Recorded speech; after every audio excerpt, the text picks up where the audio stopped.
February 23rd, 2021. Windy out here. We'll talk about knock float.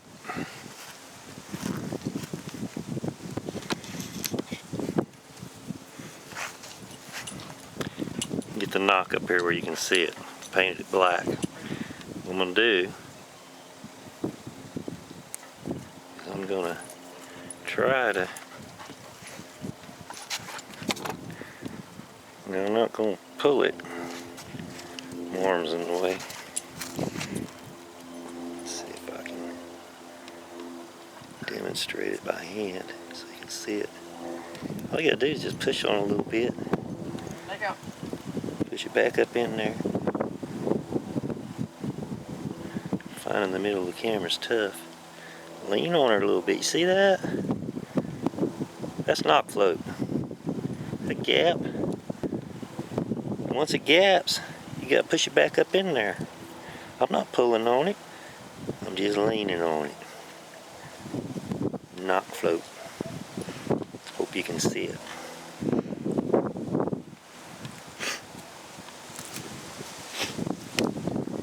Now for my calculation with my little test here, this knock float starts to occur probably around 30 pounds or so.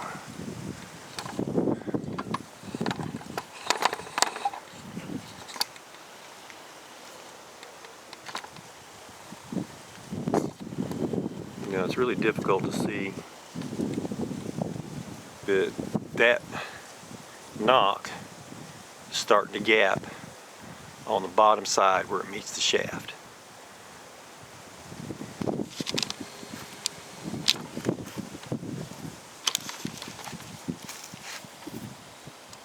It has probably about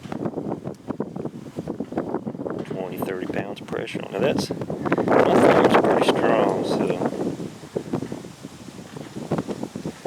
when you put 70 pounds of force on the back of an arrow, it's pushing on that knock really hard. If that arrow's not directly centered in front of the string, the power stroke's not centered. It's doing that for you every time you shoot. It's like shoot, bend, give, float. Now to float in any direction, any direction. And hopefully we got that part of it out of the way. Hopefully you can see it. We're going to talk about spine now. See, there ain't hardly any arrow.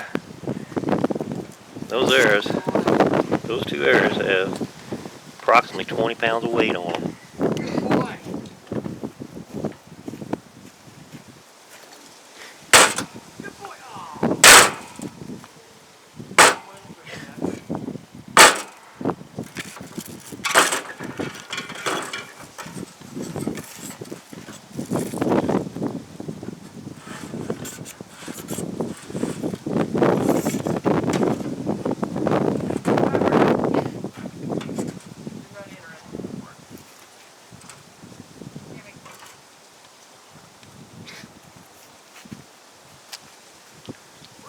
That's probably about a 23-inch arrow. That one brick flexes that arrow that much. That's not the spine of the arrow. That's just the direct relationship between a short arrow versus a long arrow.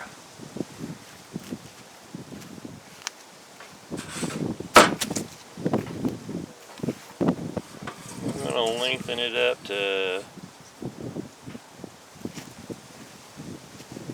26 inches. So that's about all my table can do. That's a 26-inch arrow there, basically. It was about, I don't know, 3 pounds on it. Okay. You're shooting 70-pound bow.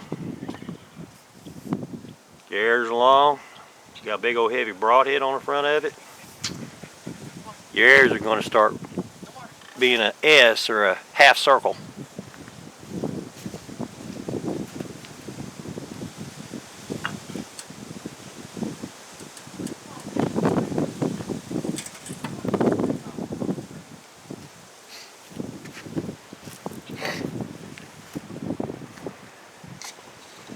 they'll be coming out of your bow looking like that.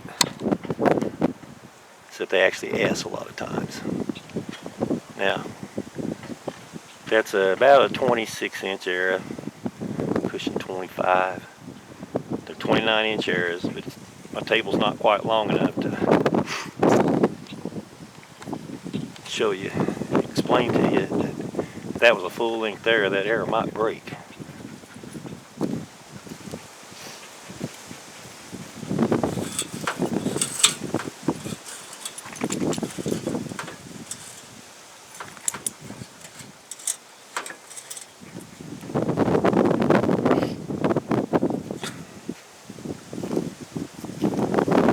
Same arrow.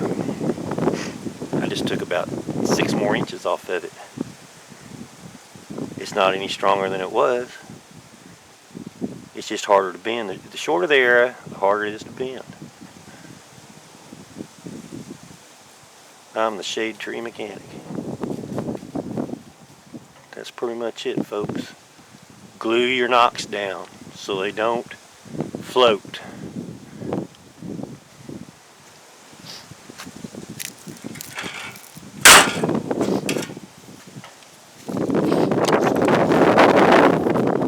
Be aware that that is floating. It's moving. Every time you shoot it, it moves. One way, the other way, any direction that nock moves. Man, that's messed up. So you really need to glue them down. You'll see a great improvement in your consistency. And you'll be able to tune your bow. Ain't that something? All these people, Levi Morgan, Lancaster Archery, trying to tune a nock. Ha! There ain't no tuning on a nock, people. You're shooting a sorry floating nock. I'm old school. I'm pre-floating nock era. These things, when I started shooting them, my scorecard dropped. So I glued mine in and got my scorecard back up. Adios.